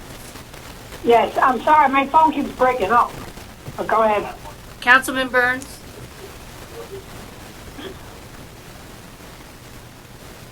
Councilman Burns. Yea or nay? Did he say yes? He was here. Jim, are you there? Yes. Yes. he said Okay. yes. Councilwoman Noonan. Councilman Guadagno. Yes. Councilman Gross. Yes. Council President Bushio. Yes. Okay, item number 4, approval of the monthly reports from Assessor, Clerk, Code, Construction, Fire, Public Works, Sanitation, and Recycling. We need a motion. Motion. Motion to approve by Judy Noonan. Need a second. Second. Second by Councilwoman Gingrich. Roll call. Councilman Bacchione. Yes. Councilwoman Gingrich. Yes. Councilman Burns. Yes. Councilwoman Noonan. Yes. Councilman Guadagno. Yes. Councilman Gross. Yes. Council President Bushio. Yes. Okay, item number 5, resolution 20-226-R, bills and payroll. We need a motion. Motion. Motion to approve, Judy Noonan. Need a second. Second it. Second by Sophia Gingrich. Roll call. Councilman Bacchione. Yes. Councilwoman Gingrich. Yes. Councilman Burns. Yes. Councilwoman Noonan. Yes. Councilman Guadagno. Yes. Councilman Gross. Yes. Council President Bushio. Yes. Okay, item number 6, introductory ordinance 20-24-OA, an ordinance of the Township of Berkeley, County of Ocean, State of New Jersey, authorizing the acquisition of block 1546, lots 4, 4.01, and 7-25 from Oak Capital LLC in accordance with the NJSA 40A:12-5A, 1 Butler Boulevard. Motion to introduce, Motion to introduce. Judy Noonan, second. Need a second? We need a second. Second, please. I'll second it. Second by, I think Keith Bushio beat everybody on that. President Bushio seconded that? Roll call? Councilman Vacchione. Yes. Councilwoman Gingrich. Yes. Councilman Burns.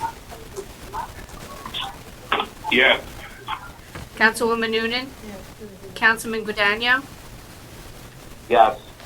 Councilman Gross. Council President Bushio. Yes. Okay, item number 7, public hearing. Proposed changes to the state development and redevelopment plan map specific to a section of Manitou Park redevelopment area. The floor is open for public comments. I know you wanted to answer questions. Through the chair, if I may. Yes. This is Jim Orrister, Director of Planning. The public hearing that we're asking the governing body to undertake this evening is, I'd like to just give a brief overview. Yes, okay. Ms. Doris, go ahead. In case there's anyone on the phone that wanted to participate. We do have a few members of the public that are here as well that may want to participate. The township is in the process of seeking an amendment to a planning area because it was designated through plan endorsement as a planning area 5. Unfortunately, this area that we're talking about was always envisioned to be a part of an extension of the Manitou Park project, which is a declared redevelopment area and is also part and parcel to the Homes for All project. So this evening, what we're here to do is, as a part of that process, the state of New Jersey is requiring a public hearing on this matter so that anyone that wishes to participate and provide comment may do so. This does not require any action by the governing body, the mayor or council, but we do need to hold the public hearing, collect any comment, and then we can provide that information back to the State Planning Commission. And also, as you had mentioned earlier, Ms. Donna Rodero from State Planning Commission, Office of Planning Advocacy, is here this evening as well to listen and also participate as needed. Having said that, I'd like to introduce Ashton Jones from Remington Vernick Engineers. He's going to give a brief, very brief overview of the map amendment that we're holding a public hearing on this evening. Okay, Ashton, just introduce yourself. Yep. Ashton Jones, Remington and Vernick Engineers, 232 Kings Highway East, Haddonfield, New Jersey, 08033. Thank you. Yeah, so as you know, we're here to present regarding the township's pending application in front of the State Planning Commission. To provide just a quick background, the township first in 2003 signed a developer's agreement with the developer, Homes for All, to construct 82 single-family homes there. Then in 2008, the township declared Manitou Park an area in need of redevelopment. In 2009, a redevelopment plan was established for the area. As Jim indicated, in 2012, the township received plan endorsement. At that time is when the planning area, which was previously indicated as a planning area 2, which is a suburban planning area, got changed to a planning area 5, which is an environmental conservation planning area. The town, well, we could say the town should be aware, the town was unaware of this change. Then what happened is in late 2018, Homes for All submitted an application for a subdivision to close out the final portion of the Manitou Park redevelopment plan. In that application, it came to our attention that the previous planning area 2 was now designated a planning area 5. That started this whole process moving forward. So the purpose of this amendment request to the State Planning Commission is, there's multiple reasons. Firstly, is you cannot extend sewer service area to a planning area 5 area. So in order to extend sewer service and ultimately construct the rest of this project, you'll need to get it changed to a planning area 2. Additionally, as sort of indicated, it's a long-standing policy of the township to try and move this forward via the redevelopment plan, current zoning standards, and then also this area is indicated in the adopted housing element and fair share plan of the township. So again, another statutory requirement. I guess so it's important to recognize that the township does recognize that DEP indicates this area as both state endangered and state threatened planning areas. That's a planning area 4 and 5. And so our argument, not our argument, our presentation today is based on the fact of an EIS which was submitted with the application for the subdivision. An EIS is an environmental impact statement which looks at all the environmental indications on the site and tries to provide rationale or a nexus and an understanding of what's present there. To sort of cue people in if they're unaware of where we are, this area is approximately 11.8 acres. It is directly west of Manitou Park and the power lines. It is largely wooded. There are minimal homes, although there are some homes scattered in that area. So according to the environmental impact statement as presented with the subdivision application, the site consists of disturbed deciduous brush shrubland area of some significant size, which displays evidence of historic and current disturbance, not characteristic of the traditional pine barren forest communities traditional in this planning area. The EIS did not identify any wetlands or vernal pools, and it, while recognizes that the area is a habitat for northern pine snake and threatened corn snake, no critical nesting or denning habitat was found. Additionally, it was determined that it was not a suitable an area suitable for the threatened pine barren tree frog or the threatened barred owl. In order to move this application forward, the township recognized that this is a conservation area and we need to do something above and beyond to try and move the ball forward. So in return, there is approximately 97 acres of current open space under the township Rossi. This open space area is approximately, like I said, west and north of the subject area, and then also is approximately the Toms River tract. This was a park that was previously designated to be a golf course. That has been shifted in a different direction, but that is the general area where we're talking. Of that 97 acres, the township is proposing that 78 acres be deed restricted and put into permanent conservation. That would keep a portion of the 97 acres. Obviously, the difference, approximately 19 acres, for future recreational opportunities. But like I said, 78 would be deed restricted and conserved. It's also important to note that if none of this happens, the township could, I'm not saying the township wants to, but sort of the converse of all of this is that being approved for the golf course and under that 97 acre restrictions in place with the state, the township could disturb some of the land. So this would in fact take land that hypothetically could be disturbed and conserve it in perpetuity. Additionally, I would like to add that this is something not necessarily environmental, but another justification, is that when the president enacted the Opportunity Zones Act, which came at the end of 2017, which is a federal act which created designated areas throughout the entire country where funding could be channeled to try and develop areas that were deemed to be low or moderate income census tracts.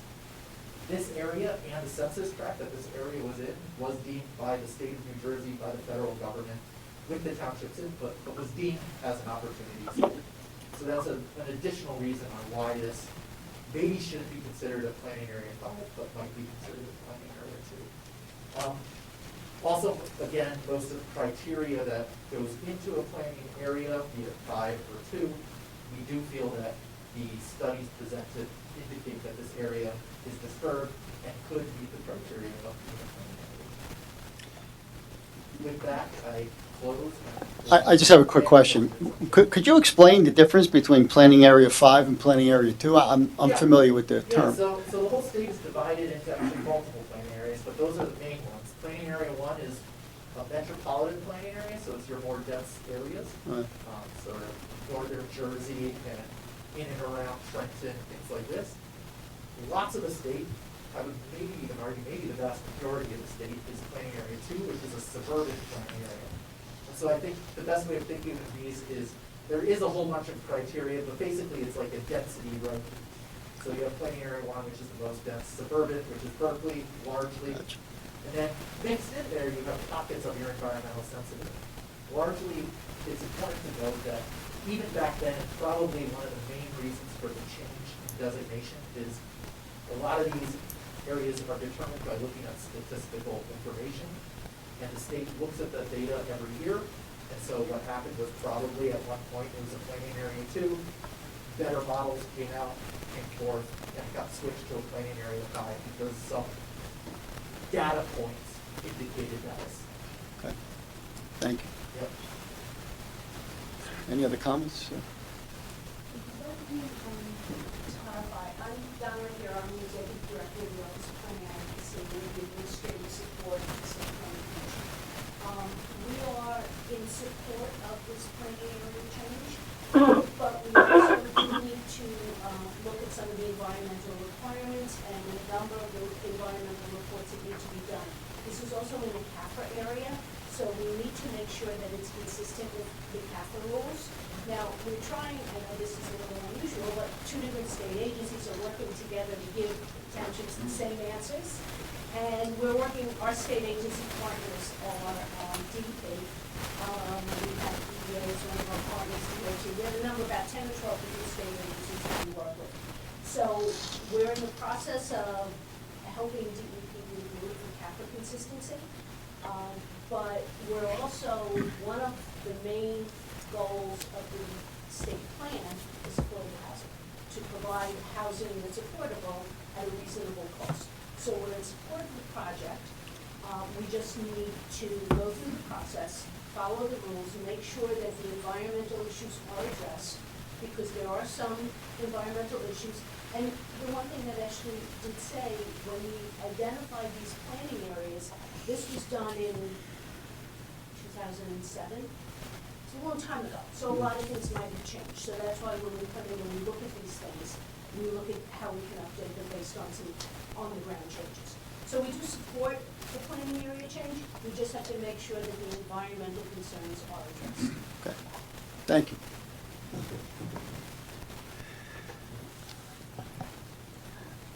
Mike, just give us your name. Mr. President Pro Tem Vecchio? Hang on one second, Mr. Mayor. Mike, would you mind if the mayor spoke first? Go ahead, Mayor. We have Mike McNeil up to speak, but go ahead. Go ahead, Mr. Mayor. Thank you, Michael. I just want to let the council know, lend my 110% support to this change. It's an integral part of the bigger picture, and I'm sure Mr. McNeil will touch on it, so I will defer to him. But it's a very, very integral part of a grand scale of something that we're doing for the community of Berkeley Township, specifically in Manitou Park, continuing on to build good, clean workforce housing for our residents. And I just want to thank the council, and I want to thank a representative from the planning staff and everybody for all the hard work that they put into this. It's something that it's needed, and we support it 110%. We're going to continue to follow through. And I just want to thank you for allowing me the opportunity. And I'm sure Mr. McNeil will have some additional comments and positive comments on the bigger picture of what we're looking to do. Thank you. Thank you, Mr. Mayor. Mr. McNeil? Yes. Take this time to thank everybody. Yeah, we just need your name and your address, please, for the record. My name is Mike McNeil. I'm the chairman of the state for the NAACP for all housing in the state of New Jersey. Just so happen I live out here. I was hope the 2 agencies that you discussed are going to work together. You know, I'm pretty sure this town will support this. I'm sure, hoping that you will. When I first came here years ago, when we talked about Manitoba way back, and everybody talked how bad it was, and you know, we met, you know, Judy and you and a lot of others, and said, hey, you know, we're going to build that place up out there, and we're going to make changes, and we did. Now it's, you know, a pretty nice place. As you see, there's been a few more houses that have been put out there. Also, that there's a few houses that it looks like the town has taken care of. So we appreciate that. We want to make sure that you understand that, and especially the support that we got from the mayor. But I just definitely want to speak about Judy. Judy has come out there, supported us from day one. When we all moved out, we were a little nervous about moving out there, but Judy has come out, supported us, and made sure that, you know, we were well represented. And she said that, you know, if we have any problems or whatever it may be, you know, call her. And those are the things that we did, and we totally appreciate that. Also, you know, we appreciate the time that this committee has taken for the years that we've been out there and helping us solve a lot of problems that normally, you know, a lot of towns would walk away from. And I don't have to tell you what they are. But as Glenn said, you know, now that he's the new director, he's a great guy to work with. As you well may know, I'm quite sure you've been working with him. I'm hoping that this full committee, besides the mayor is always very supportive, but I hope everybody that's here is going to be supportive of this program. It means a lot to us that's out there, because we want to continue to build. We want to continue to fix up out there, and we want to continue to get your support as you've always given us, and as we've always given you our support when it's needed or when you call upon us. That's what I want to say. And thank you, Mr. Mayor. Thank you, Mr. McNeil. Anyone else? Anybody on the phone? Any council people have any comments? Mr. Orris, anything else to conclude? I'm sorry, through the chair, do we get how many houses are going to be built? Do we have a plan on all of it? So I believe that this phase of the project is 51. Okay, And again, these are affordable, these are priced below market rate. And I believe that a percentage of the properties will be counted as our affordable housing units, and then I believe there's a smaller percentage that will be for very low income. I have to go back to my original statement about the traffic. I know that the chief said that's not ours, but you put 40 more houses in there, 50 houses. They're going to have to get out of there somehow, and we're going to go back to that light. And you have to take that into consideration.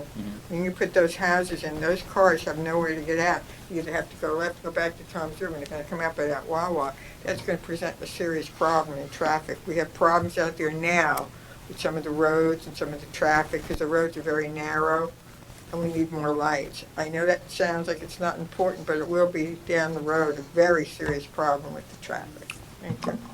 Maybe we can have a discussion with the officials in South Toms River about our concerns about the traffic and Certainly, and Mr. Administrator. I believe that the county can play a role in that Yeah. discussion as well. With regards to traffic. Yes, Mr. I know McNeil. you mentioned about the more lights.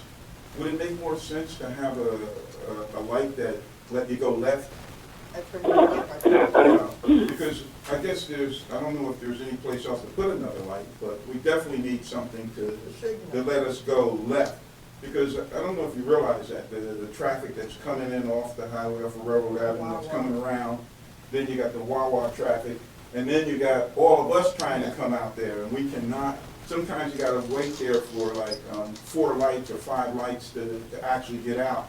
But whose problem is that? Is it South Toms River, or is it who owns the road? Is that a state, a county Dover, road? that's Dover I Road. believe they're county roads. Dover Road is, yeah. So, I mean, couldn't we have someone come out like they do anywhere else and do a survey to see whether or not that's needed?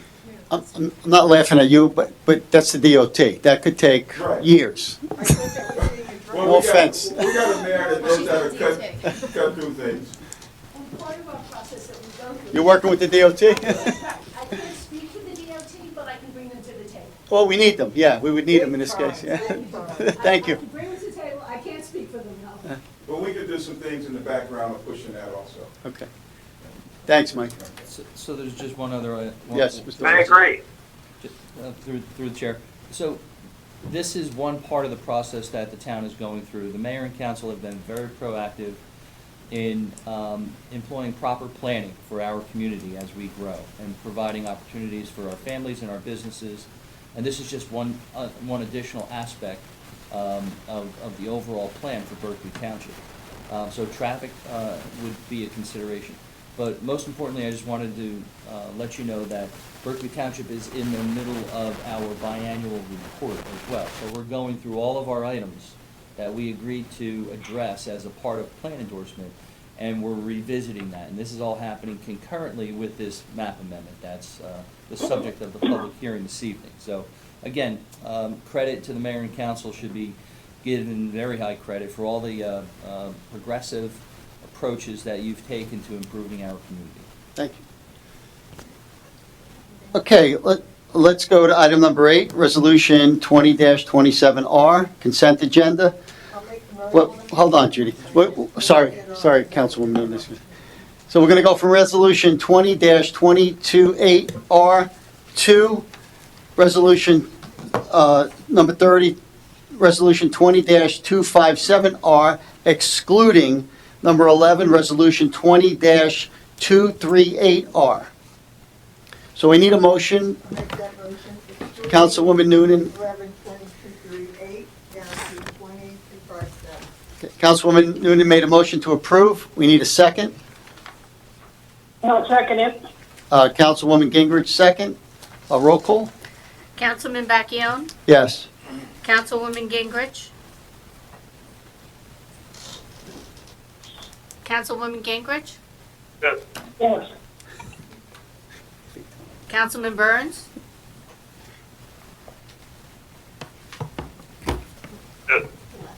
He said yes, I heard him. Councilwoman Noonan, Yes. Councilman Guadagno, Yes. Councilman Gross, Yes. Council President Bushio. Yes. Okay, motion carries. I have one add-on item. Oh, we have an add-on?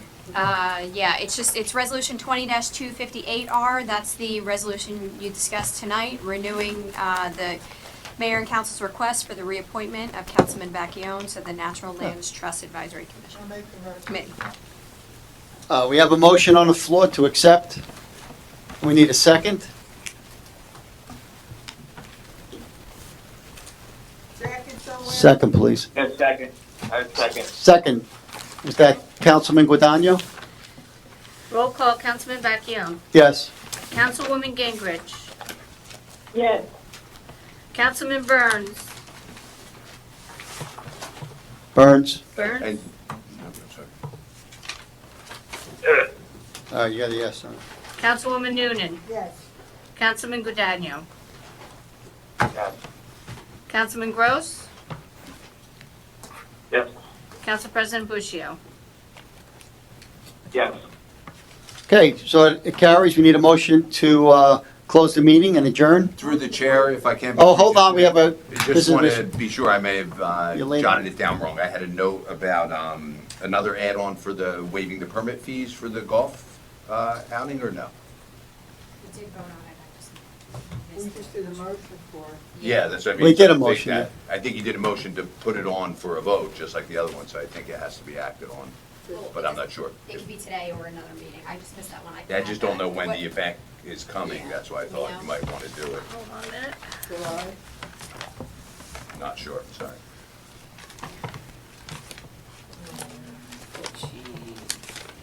August 19th. I see it on here, right? So you Yeah, said so- the Pavilion fees? Yeah, so that could be Do you the, want to wait and put it on the July meeting? Yeah. Thank you. yeah, okay. We have one more comment before we get that second to adjourn. Mike? I have to apologize, Steve. I should have spoke when you had, for the public to speak. I just want to say, every year, Berkeley Township always sends us, a little money to help out in the town. What I come to tell you today is that, we're gonna be responsible, our organization, for like the hub, for like paying back rent, working with Catholic Charities, and also with Ocean Inc., and then I don't know if you read about all the money that we've gotten. So what I'm trying to say to you is that if you have any folks that are in Berkeley Township that have a problem with the back rent as of July 1st, I think they extended it another 30 days. But we're willing to take those names, whoever they are, and try to work with them. Judy has all our information or whatever it may be, but anybody that's in Berkeley Township that has an issue with their back rent or mortgages, we would like to know. It's good to know. Thank you, Mr. McNeil. All right, we have a motion to close and adjourn the meeting. We need a second. Thank you, everybody. Say Second, Take care. second, Angelo Cadagno, Second it. Sophia Gingrich, all in favor? Aye. Okay, Aye. thank you all for attending.